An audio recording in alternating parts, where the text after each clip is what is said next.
The Google Pixel 6a is undeniably one of the most bang for the buck mid-range phones in the market today. For as low as $299, you can experience Google's iconic software, exclusive applications like Magic Eraser, and the vaunted Google Camera app. Sure, it has some cons like slow charging, it gets a little toasty after minutes of using the native camera app, and in using the phone as a hotspot. But it doesn't take away the fact that it is an excellent device, especially if you are a newbie and want to experience Google software at its finest.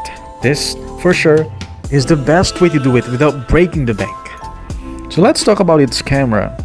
In a recent camera blind test video uploaded by MKBHD, also known as Marcus Brownlee, the Pixel 6a found its way to the top, outclassing the likes of S22 Ultra, iPhone 14 Pro Max, OnePlus 10 Pro, among others.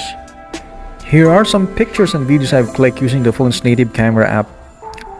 You be the judge.